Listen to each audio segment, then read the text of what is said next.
Okay, good morning, everyone. Good morning, Vernise. We're glad to have you with us today. I'm Dan Bates. I'm President and CEO of the Greater Hamilton Chamber of Commerce, and we're glad you could join us this morning for coffee and conversations.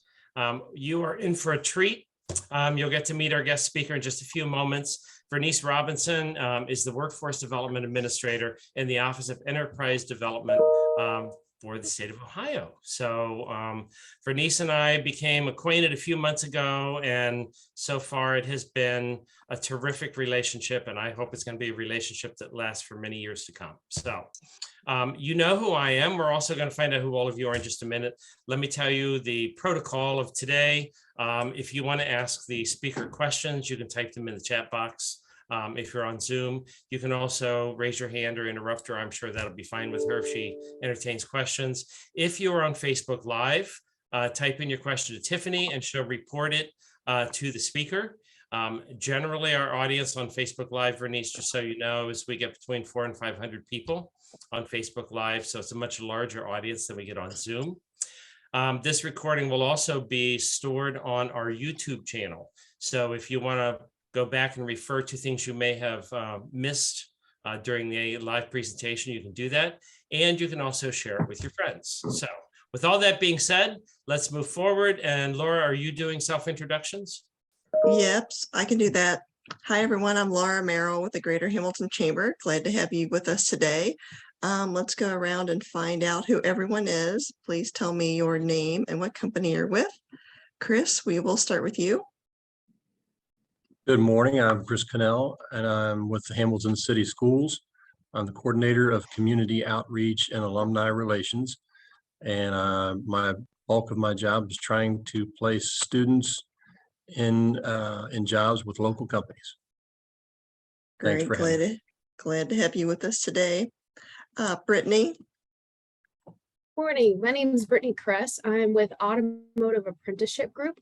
We are a fairly new apprenticeship program in the Cincinnati area, and we fully educate and train employees, students, and folks for an automotive career. So we have skills sets for automotive technicians, heavy technicians, and service advisors. We're registered with the Department of Labor, and it's a fully paid scholarship essentially for a 2-year program to become a automotive technician and to receive a certificate at the end. Wonderful, that's exciting.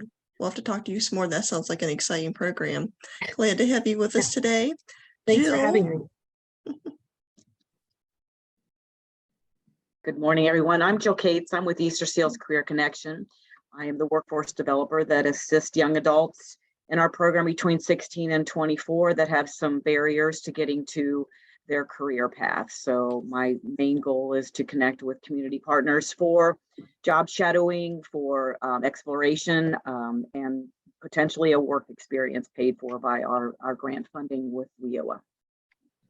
Yes, we've had several placements from Jill. They've been amazing. So it's definitely a program you ought to look into if you haven't found some new people to add to your office. We've had some people that have just been super amazing. We've been able to move on to new positions. So love Jill's program. Sandy. Good morning, Sandy Kusnoff with Frank's Glass. We're a full service glass company. We do automobile, residential, and commercial glass. Glad to have you with us, Sandy. And Zach. Morning, Zack Bowman with the Office of Congressman Warren Davidson, Ohio's 8th Congressional District. I serve as the Congressman's senior field representative, concentrating on Butler County, and just eager to hear the conversations around workforce development. That's one of the #1 things that we hear from business owners and business leaders around our district and right here in Butler County especially. So always happy to hear the conversations and take any feedback to the congressman and just kind of be a fly on the wall. Wonderful. Glad to have you with us, Zach. Tiffany. Hi, I'm Tiffany Grab, Director of Membership and Marketing at the Greater Hamilton Chamber. All right. So that's all about us. So Vernise, we'd love to hear what you have to tell us today. Well, good morning, all. Thank you very much for having me here today. I would first like to apologize for any background noise that you may hear or experience. I came into my office today, a place that I haven't been much in 3 years. And so I'm kind of out of sorts. I thought my headphones would work and I logged on a little bit early, couldn't get them to work. So you're on speaker. So I apologize first and foremost for that. Um, my name is Vernise Robinson, as indicated earlier. I'm the Workforce Development Administrator for ODRC. What that means is my role is to connect incarcerated adults with employment opportunities at least 90 days prior to release. In addition, we've started up some programs in which we connect employers with incarcerated adults, and we take them out on what you may call a work release program. And they go work at these companies for 8 hours, and then they return to the institution to continue to serve out their time. I have been with ODRC for 22 years. I started my career as a correction officer. And in that position, although I thought that I didn't want to do that job, I learned so much in that position. I was out of college. I thought that going to college meant that I should start at the top. But you know what? I'm glad I didn't. That taught me the art of communication beyond what my parents had taught me. It taught me how to deal with people, people who were disenfranchised or hurting in a different way. It taught me to learn how to better utilize communication skills, how to negotiate, how to navigate, just the art of communicating as a whole. So I enjoyed working as a correction officer. I've served many positions, from correction officer to victim advocate to parole board. So what my office does is, our role is to reduce inmate idleness, train offenders in skills that will provide them with training and employment opportunities, instill positive work ethics, increase offender jobs at the Ohio penal industries. So let me tell you a little bit about that. When we say train offenders in skills that will provide them with training and employment opportunities, here at ODRC, we have over 50 apprenticeship programs in which an incarcerated adult can get involved in. We also have educational opportunities to include college education, GED, high school diploma, you name it. We have those educational opportunities available. When we talk about instilling positive work ethics, for every incarcerated adult that comes to ODRC, unless they're medically incapacitated, they will have a job. Most of our incarcerated adults start in the kitchen, is where their first job is. They begin to earn a wage, very, very minimal wage, but we begin to instill work ethic in them. Some people who enter our system have never had a job before, have never had that formalized structure because they have been engaged in criminal activity, or they're not with a family who's taught them work ethics and values and things of that nature. So we begin at onset preparing for reentry and instilling work ethics.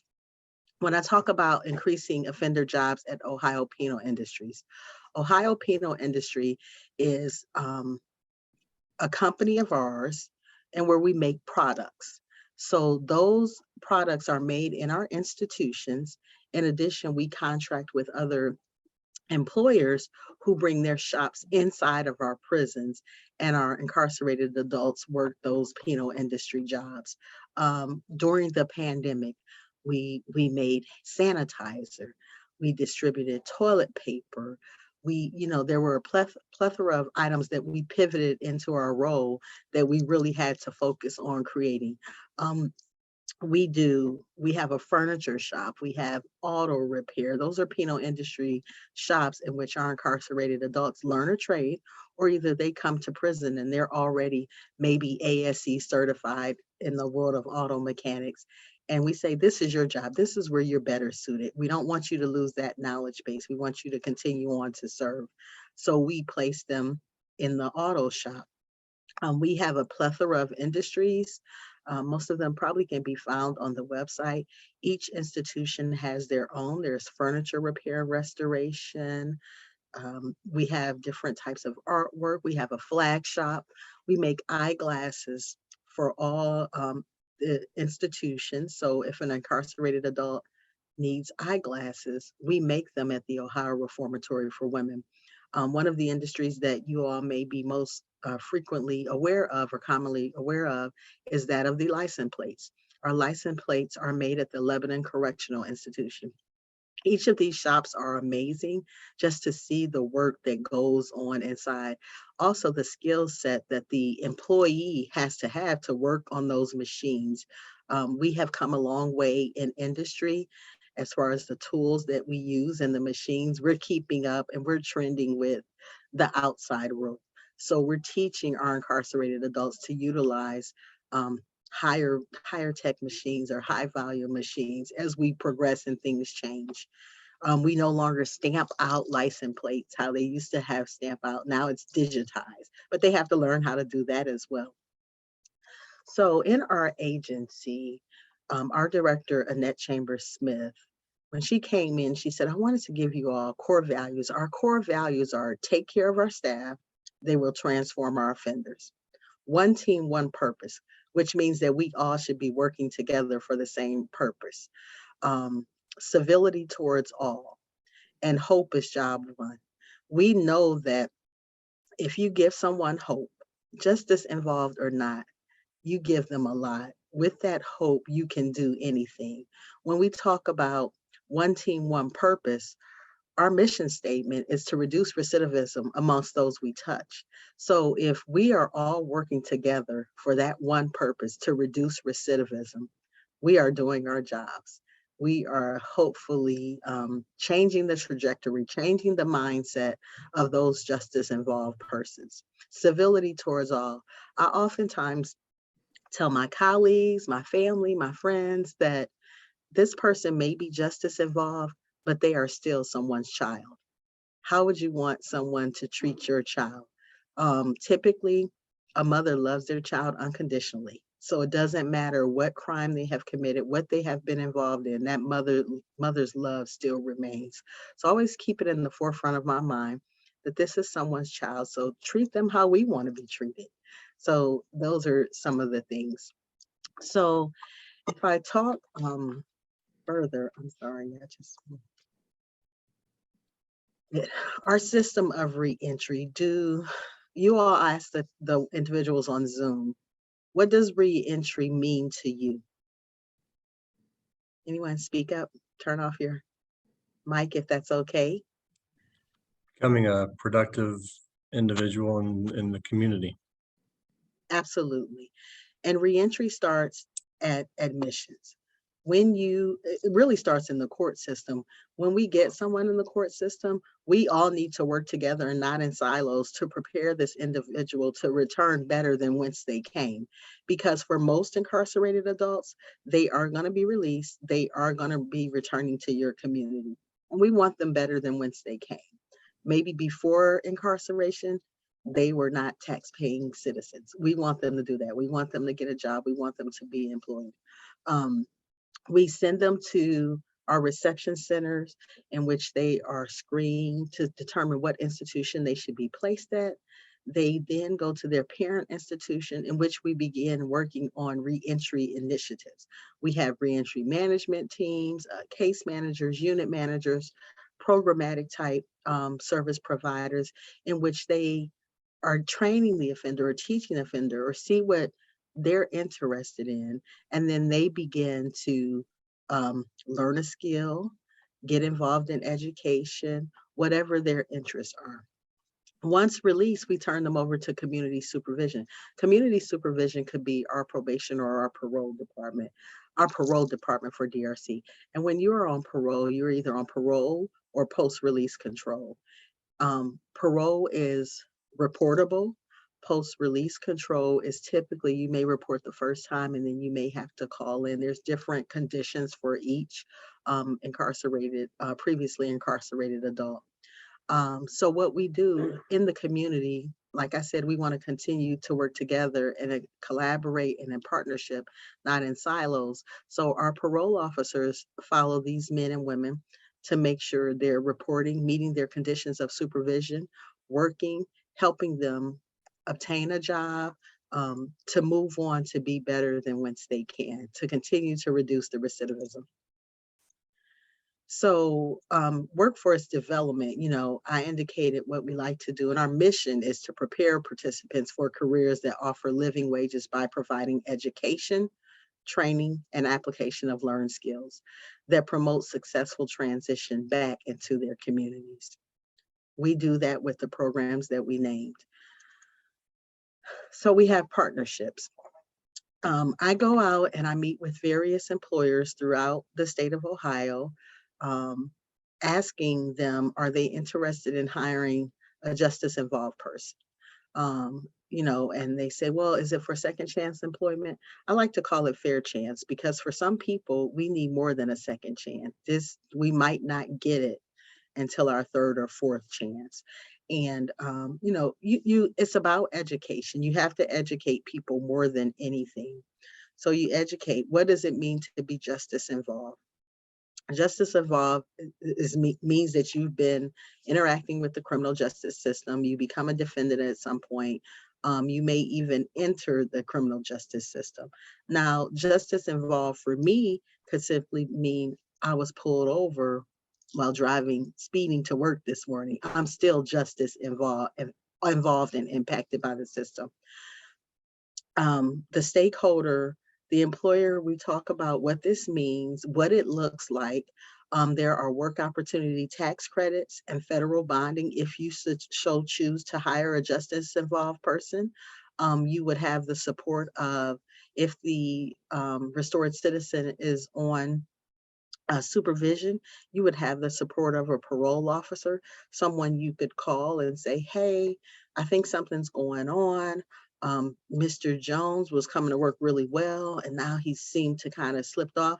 It's like an additional layer of support. Not that your company is required to do that. Not that your HR department is required to follow up. But I know that most companies that I work with, they invest in their employees. They invest in their employees' well-being and mental health being. So be it a justice involved employee or a civilian employee with no impact to the system, they invest, so they want to know. But with us, you have an additional layer of that support. I tour the companies. I say, does this feel like a good fit? Will an individual have an opportunity to be successful here?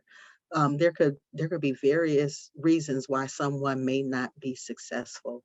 If there is an individual who was born and raised in Hamilton County, Cincinnati, all their lives, and then we try to place them in a plant that's in a rural part of Ohio, Southern Ohio, let's just say Portsmouth, where they might not be as welcome, or they might not fit into the culture of Portsmouth, Ohio versus Cincinnati. So you have to see if it's a good fit, because everything's not a good fit for everyone. I like to see how they treat their employees that are existing, because I know that if they treat their current employees well, they will not treat the justice involved or impacted person less than. They will be treated the same as their other employees. And then we begin to work together. There's a partnership approval process that we like to have signed. We work, and then that way, when we have that signed, my office will constantly share with you. If you call me and say, hey, Vernise, we have 6 openings. Do you have anybody that's available or ready? Yes, Mr. Thompson is getting out in 15 days. He's returning to your county. He does have a skill set in which you require. Let's set him up for a job interview or a pre-employment interview before he's released, so that you can talk to him before he comes out. And then you can make your final decision upon release. You can say, hey, this is a conditional offer of employment. When you come out, we're going to put you through our normal HR processes, drug screening, whatever the case. You fulfill that, we'll hire you. We also, for that company, the opportunity to have access to our resume program. It's through Ohio Means Jobs. Now, the Ohio Means Jobs has a general resume program or portal, but the The one with DRC and ODYS is a secure resume portal. So you have to seek approval to have access to that portal, in which you do that through me via, I would like to say, an application. It's not really an application, but you say, hey, I want to have access, because we don't want anybody taking advantage of our population. For many reasons, we want to protect them because they don't know. Maybe they've never had a job. Maybe they don't know these experiences. So we want to protect them. And so we have that secure resume portal in which you have to gain access to. And our incarcerated adults 90 days prior to release will begin to enter their information in there. We teach them that their jobs in the institutions are jobs that you list on your resume. Our jobs are switching over to industry recognized credentials. So we used to say things like, you would be a porter.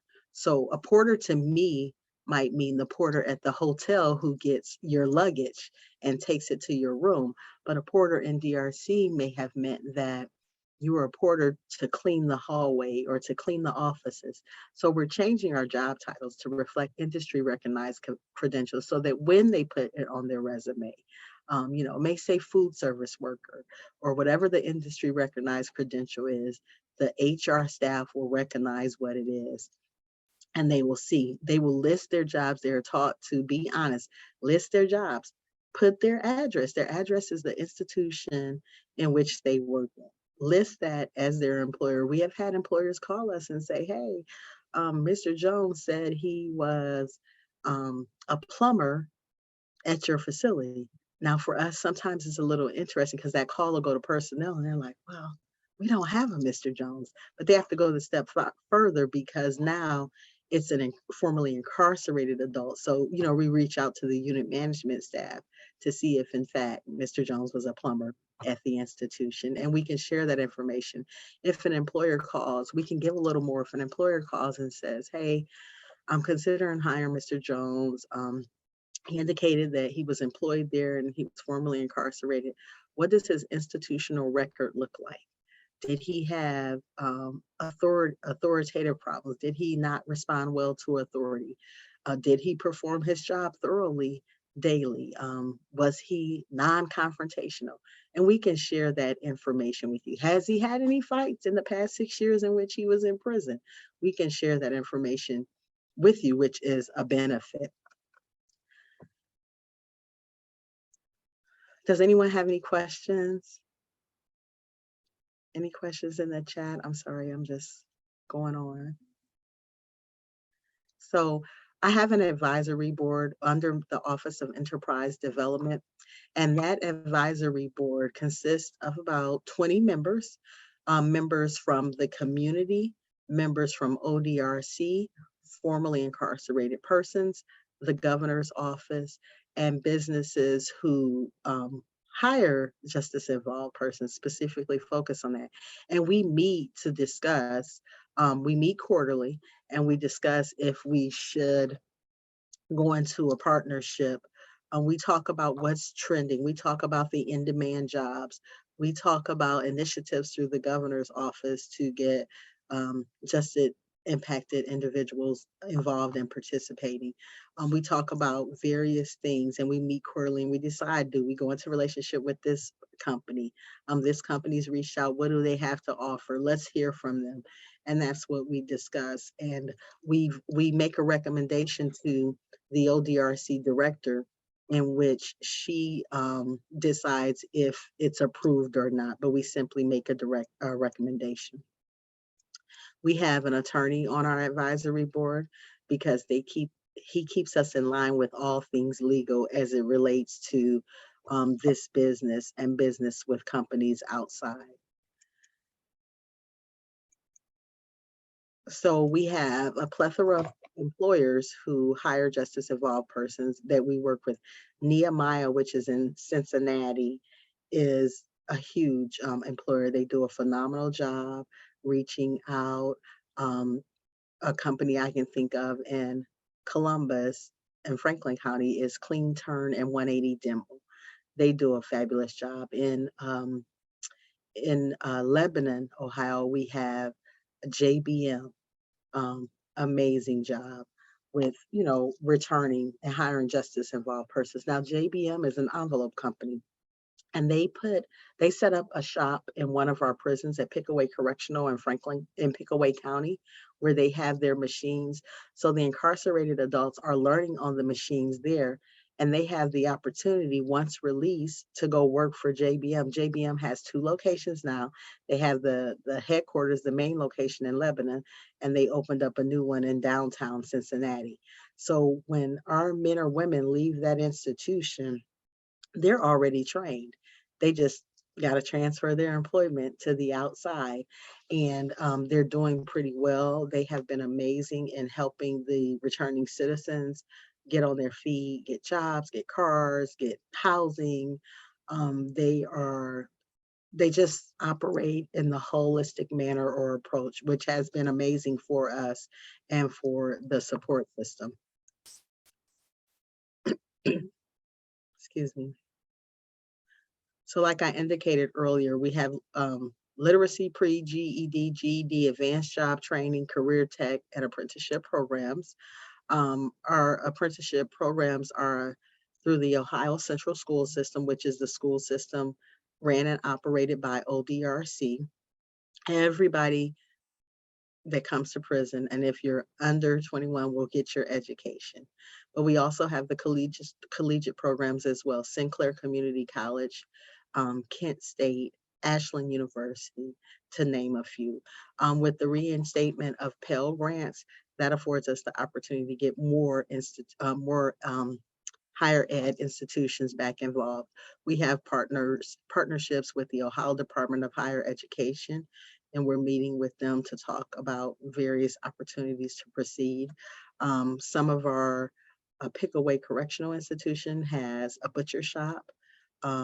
They learn to slaughter and cut the meat, and it's distributed to local grocery stores throughout the state. We have a screen printing, graphic design. We have a cosmetology school. We have a barber school. We have several barber schools in several institutions.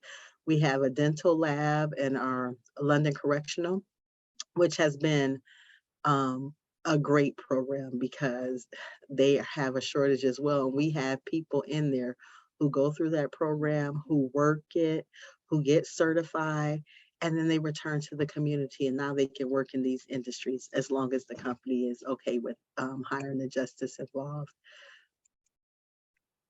A plethora of partnerships. We have several videos that I can share and put in the chat so that you all can just look at some of the industries. JBM is one of them I talked about, and Union Supply, which will show you some of the work that we do in the state.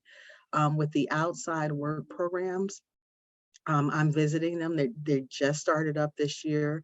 I visited one of them I have in Cambridge, Ohio, and I talked to the incarcerated adults, and I asked them, how does this program make you feel? What has it done for you? And one guy shared with me that he had a lot of anxiety, and he said, I also didn't know how I would function on the outside. I've been in for 5 years, and I was just really concerned. And he said, when I walked out this door and I came to the job, people treated me normal. He said, in addition to treating me normal, he said, I felt respected and appreciated. And he said, now I know that I'm working towards something so that when I do go home, he said, my child support is going to be paid off because I already calculated it. He said, as long as I can stay at this job, I figured out all my checks and how much money. He said, I don't have any victims restitution, but he said, my court costs and fines will be paid off. And then I will still have enough money to get housing to put a security deposit down, first month's rent, last month's rent. I talked to some of the employees that are there. How did this make them feel? One lady said, I spent time at ORW. I wish they had this when I was there. Another man stated, I was totally against it. He said, but then when I got to go home every night at 10 when shift ended, because all our quotas had been met, he said, I see the value in it. He said, because for about 6 months, I have not went home on time. So it's just about the education. And he said these guys have been great. They work so hard. They don't turn their backs. They're always willing to help. So once people are educated and just realize how hard our justice involved persons will work, it's worth giving it a shot.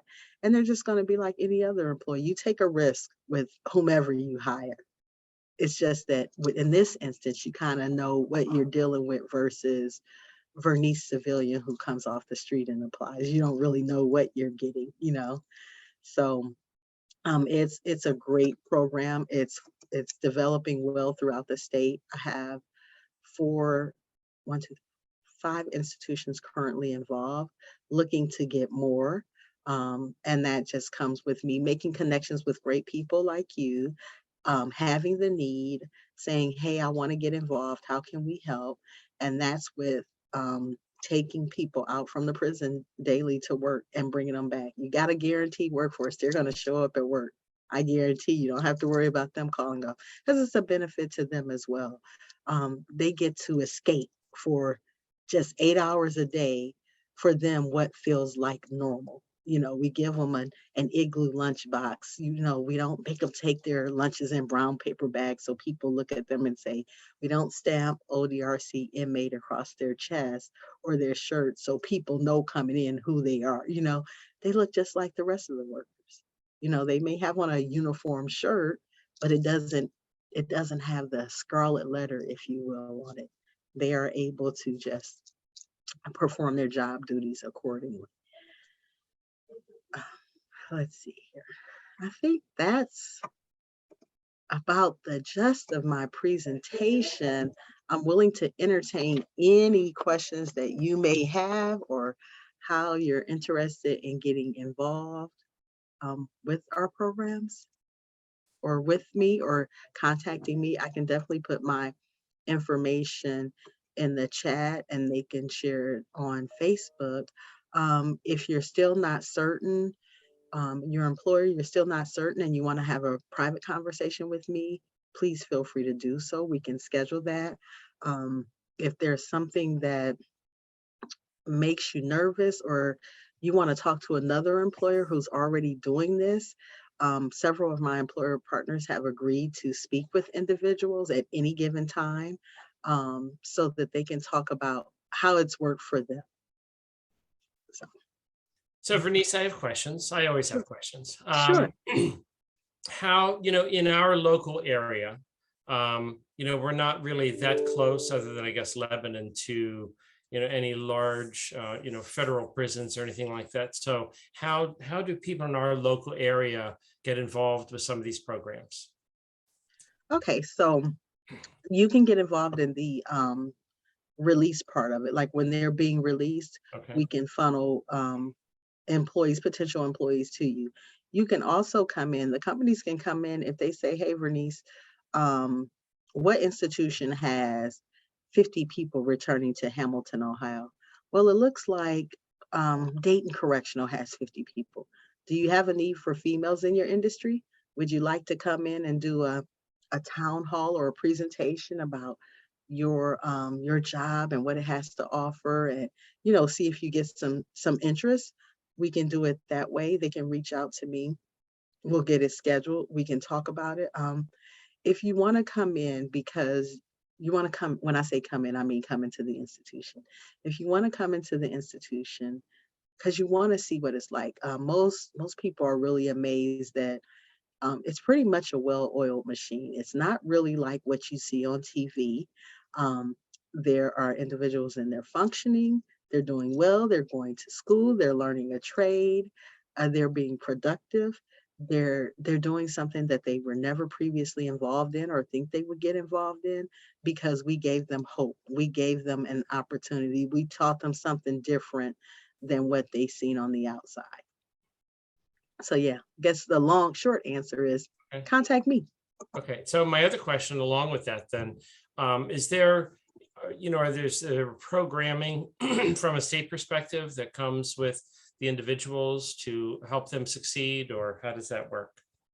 So we have various programs. We have programs to address if there's mental health, We have health programs, we have substance abuse programs.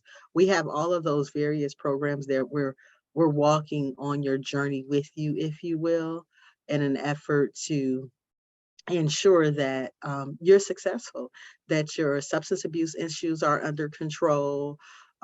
If there are mental health concerns, maybe you need meds to control something, that is covered.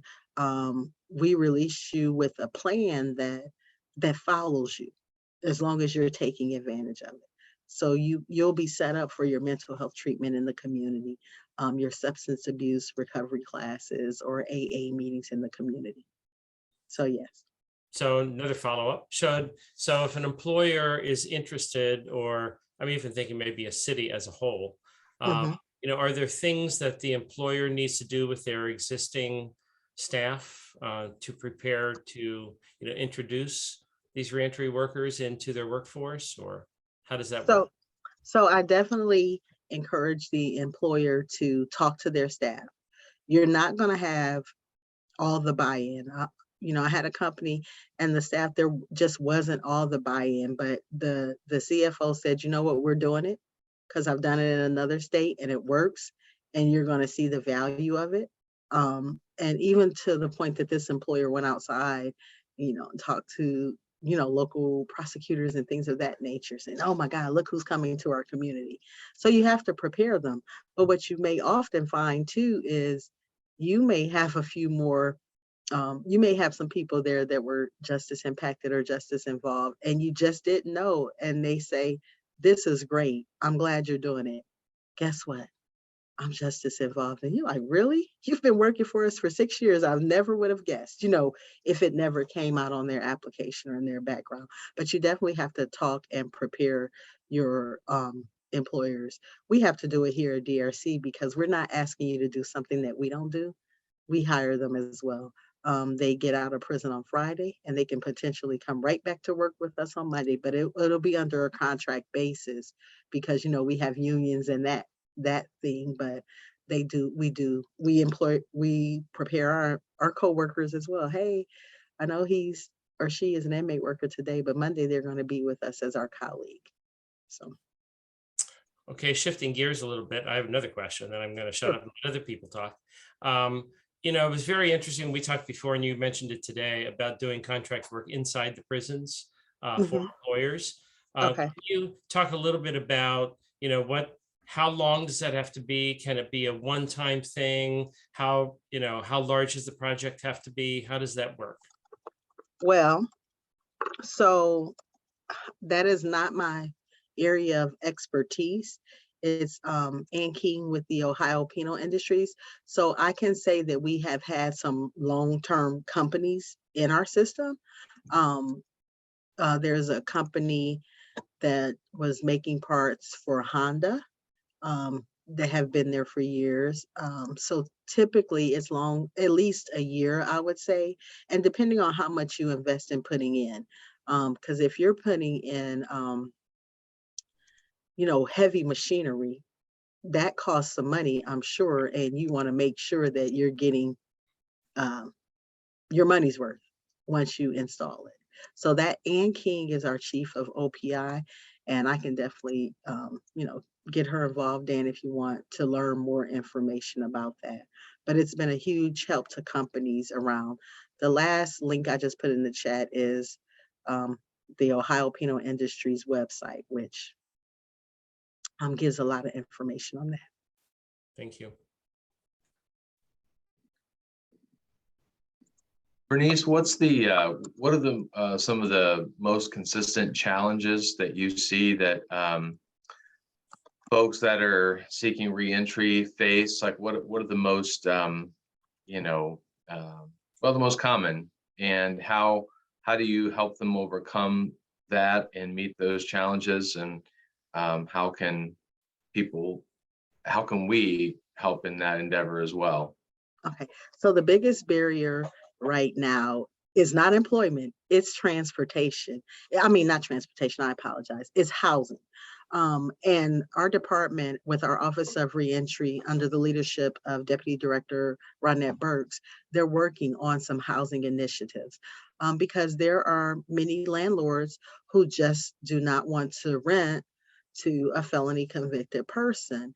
And just because I'm a felony convicted person doesn't mean I'm a horrible tenant. Doesn't mean I'm going to come in and tear up your property or vandalize or do any of those things. So housing is the biggest barrier. Transportation is second.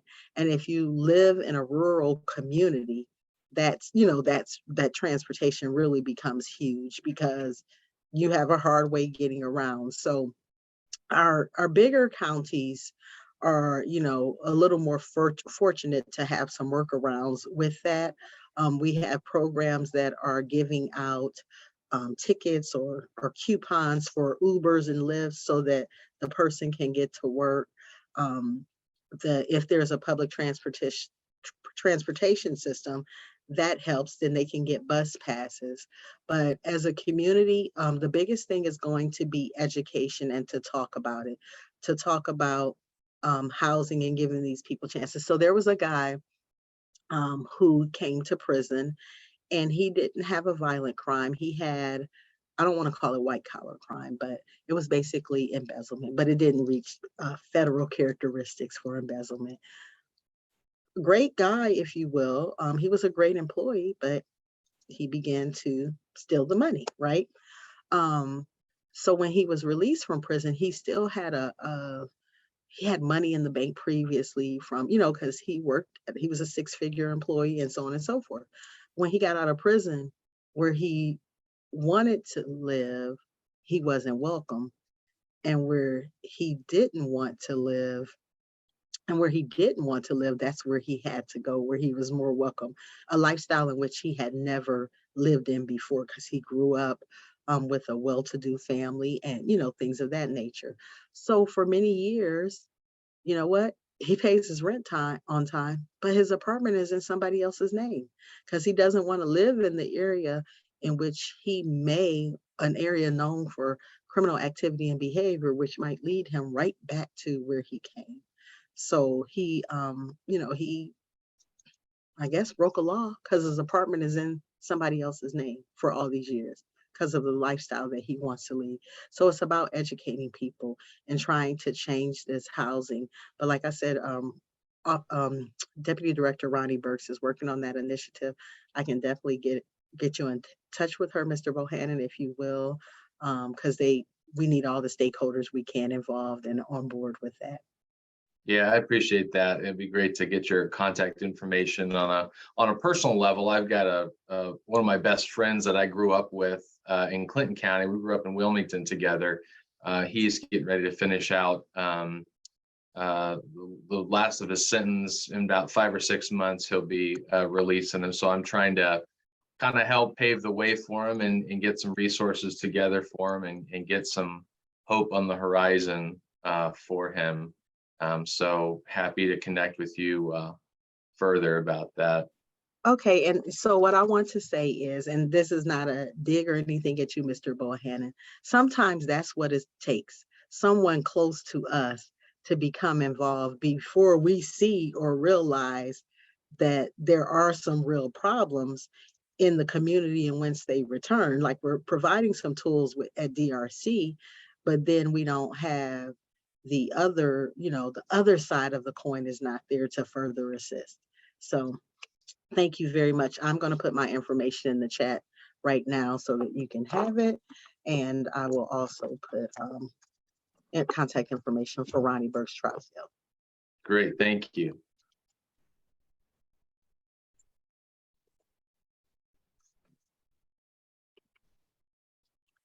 All right, do we have any other questions for Vernise? All right, well, Vernise, thank you so much for being with us today. Lots of good information. Please let us know if we can ever connect you to anyone in our area. We're more than willing to do whatever we can do to help be a catalyst to help in this program. Sounds like you've got some amazing things going on. Our next coffee is scheduled for Tuesday, September 13th. Our guest presenter that day is Keaton Pima. He is with Armor Eye. They are a cybersecurity company. All businesses need to educate and manage their cybersecurity practices. It's going to improve your overall outlook from your company, because every day, cybersecurity, cyber things, people are getting emails. There's different things that can help. They're going to breach your systems. So if your employees are trained, you're going to be able to prevent all these cyber attacks. So definitely visit us on September 13th back here on Zoom. Vernise, do you have anything else you'd like to share with us? No, I would like to thank you all for taking time out to spend your morning with me. I hope that I provided you with enough education and information to spark an interest in you to want to learn more, to connect more. And I hope that, like I do, you will look at justice involved persons or returning citizens as someone's child, and you will treat them with all fairness that you would want your child or loved one to be treated with as well upon their return. So thank you. Vernise, I think that's terrific. Great presentation. Vernise is going to be presenting to our board on Friday. I think this will be a real education for them. And think about, Vernise, for Friday, what would be your ask of my board members in attendance on that day? So thank you. Wonderful. So thank you. Thank you very much. And we'll see you all back here in a couple weeks. Bye-bye. Thanks, Vernise. Thank you.